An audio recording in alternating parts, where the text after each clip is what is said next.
드리도록 하겠습니다. 찬송가 446장입니다.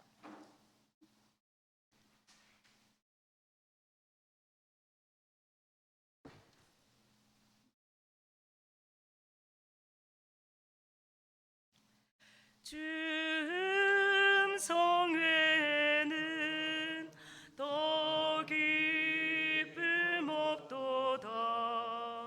날 사랑하신 주 늘 계시옵소서. 기쁘고 기쁘도다. 항상 기쁘도다. 나 주께 왔사오니 복 주옵소서. 나 주께 왔으니 복 주시옵소서. 주 함께 계시면 큰 시험 이기네. 기쁘고 기쁘도다. 항상 기쁘도다. 나 주께 왔사오니 복 주옵소서. 주 떠나가시면 내 생명 헛되네. 기쁘나 슬플 때 늘 계시옵소서. 기쁘고 기쁘도다. 항상 기쁘도다. 나 주께 왔사오니 복 주옵소서.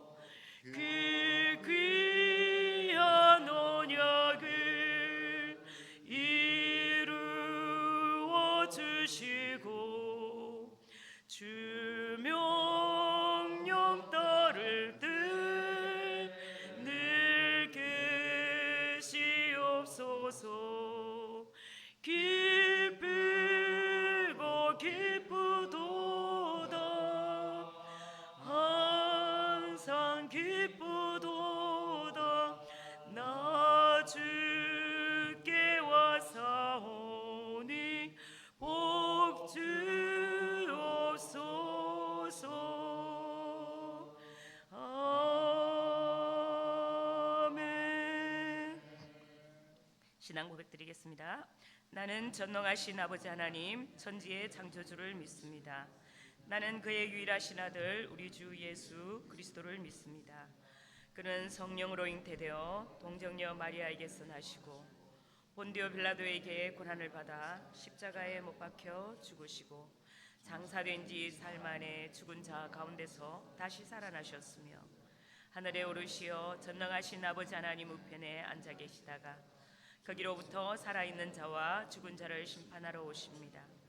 나는 성령을 믿으며 거룩한 공교회와 성도의 교제와 죄를 용서받는 것과 몸의 부활과 영생을 믿습니다. 아멘. 자, 오늘 하나님의 말씀은 사도행전 26장 19절에서 32절 말씀입니다.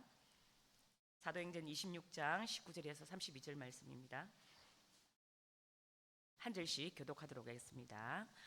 아그리빠 왕이여, 그러므로 하늘에서 보이신 것을 내가 거스르지 아니하고 먼저 다메섹과 예루살렘에 있는 사람과 유대 온 땅과 이방인에게까지 회개하고 하나님께로 돌아와서 회개에 합당한 일을 하라 전하므로 유대인들이 성전에서 나를 잡아 죽이고자 하였으나 하나님의 도우심을 받아 내가 오늘까지 서서 높고 낮은 사람 앞에서 증언하는 것은 선지자들과 모세가 반드시 되리라고 말한 것밖에 없으니 곧 그리스도가 고난을 받으실 것과 죽은 자 가운데서 먼저 다시 살아나사 이스라엘과 이방인들에게 빛을 전하시리라 함이니이다 아니라. 바울이 이같이 변명하매 베스도가 크게 소리내어 이르되 바울아 네가 미쳤도다 네 많은 학문이 너를 미치게 한다 하니 바울이 이르되 베스도 각하여 내가 미친 것이 아니요 참되고 온전한 말을 하나이다. 왕께서는 이 일을 아시기로 내가 왕께 담대히 말하노니 이 일에 하나라도 아시지 못함이 없는 줄 믿나이다. 이 일은 한쪽 구석에서 행한 것이 아니니이다. 아그리빠 왕이여 선지자를 믿으시나이까? 믿으시는 줄 아나이다. 아그리빠가 바울에게 이르되 네가 적은 말로 나를 권하여 그리스도인이 되게 하려 하는도다. 바울이 이르되 말이 적으나 많으나 당신뿐만 아니라 오늘 내 말을 듣는 모든 사람도 다 이렇게 결박된 것 외에는 나와 같이 되기를 하나님께 원하나이다 하니라. 왕과 총독과 버니게와 그 함께 앉은 사람들이 다 일어나서 물로가 스로 말하되 이 사람은 사형이나 결박을 당할 만한 행위가 없다 하더라. 함께 읽겠습니다. 이에 아그리빠가 베스도에게 이르되 이 사람이 만일 가이사에게 상소하지 아니하였더라면 석방될 수 있을 뻔하였다 하니라. 아멘.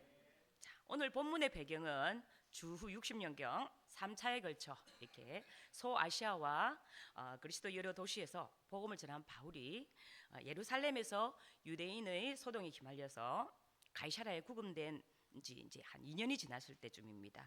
벨릭스 베스도 이어서 아그리빠 왕 앞에서 자기를 변호하는 그런 장면이죠. 이미 총독 베스도는 바울이 로마에 가서 상소할 것을 판결했지만은 황제에게 올릴 상소 내용을 보충하기 위해서 아그리빠 왕과 또 높은 지위의 귀족 그리고 관료들이 모인 자리에 제수 바울을 세웠고 그리고 또 그의 변명을 듣고 심사해 달라고 이렇게 요청했던 것이죠. 드디어 바울 사도는 아그리빠 왕과 총독 베스도 그리고 로마와 유대의 고관들 앞에서 복음을 전할 좋은 기회를 얻게 된 것입니다. 비록 자신이 신문을 당하고 있고 변론의 형식을 빌린 것이지만 이것은 너무나 분명한 복음 전도였고 또 바울이 유대에서 전한 마지막 복음 전도였던 것입니다. 바울은 22장에서 예루살렘에서 유대인들에게 했던 것처럼 자신의 유대교적 배경을 설명하고 어떻게 자신이 주님을 만나게 되었는지 또 더 정확하게는 어떻게 주님께서 자신에게 찾아오셨는지를 설명합니다. 바울은 비록 주님께 찾아오셨던 다메섹 도상의 회심 사건을 보다 상세히 설명하면서 주님께서 자기에게 가시체 뒷발질하기가 내게 고생이니라 라고 앞에서 말씀을 하셨죠. 이는 하나님의 뜻을 인간이 아무리 거스르려고 해도 거스를 수가 없다는 그런 내용이 됩니다. 즉 바울은 주님을 만난 후 자기의 뜻과 생각대로 살아온 것이 아니라 하나님의 뜻을 따라서 살아왔으므로 바울을 정죄하는 것은 곧 하나님을 대적하는 일임을 이렇게 암시하는 말씀입니다. 하나님은 바울을 이스라엘과 이방인의 손에서 구출하여 다시 이방인에게 보내 그들을 구원하시겠다고 이렇게 말씀하셨습니다. 18절 말씀에서는 회심의 본질을 이렇게 잘 보여주고 있는데요.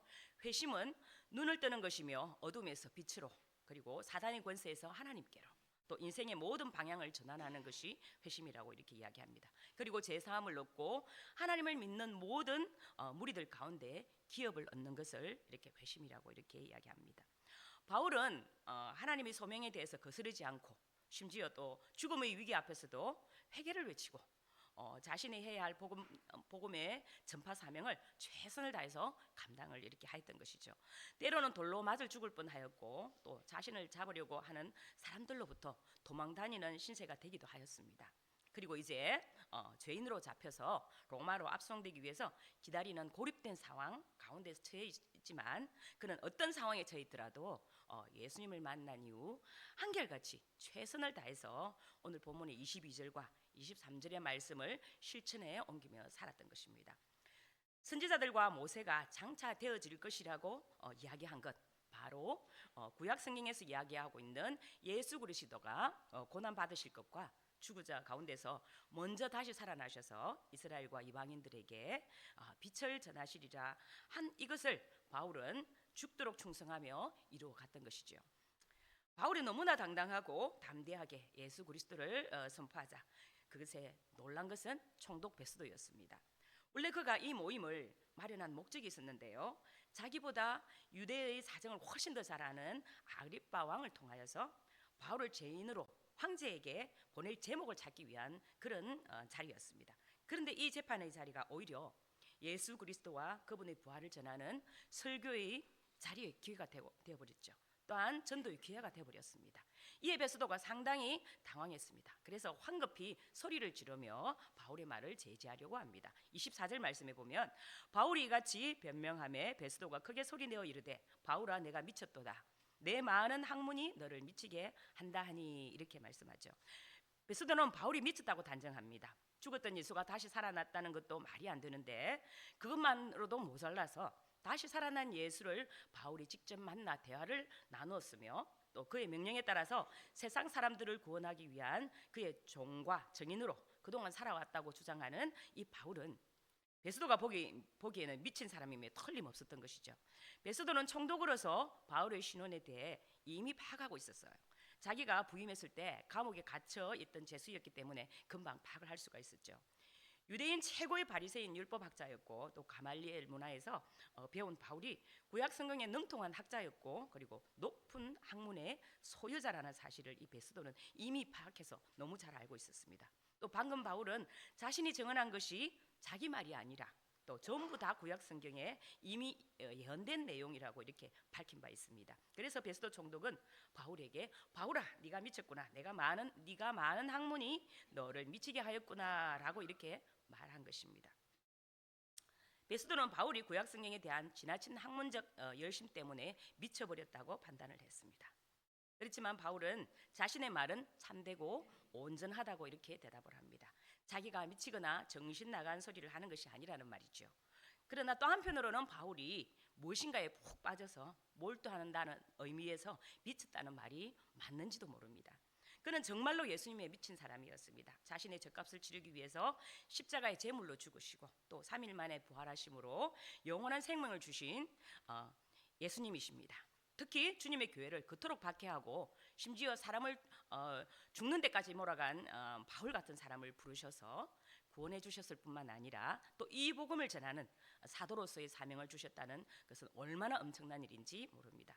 그래서 그분께 자신의 생명을 드린 삶을 살았다는 의미에서 예수님께 미친 사람이 맞는 것이죠.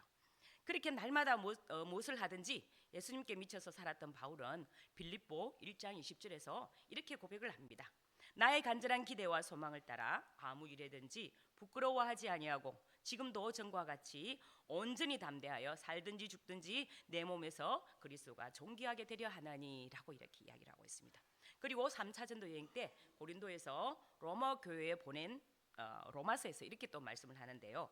로마서 14장 8절 말씀에 우리는 살아도 주를 위하여 살고 죽어도 주를 위하여 죽나니 그러므로 사나 죽으나 우리는 주의 것이로다 이렇게 고백을 합니다. 살아도 주님의 것, 죽어도 주님의 것, 우리는 주님의 것이라고 이렇게 이야기합니다. 정말로 예수님에 미친 사람이 아니고서는 이런 말을 할 수가 없는 것이 아니겠습니까? 그렇죠?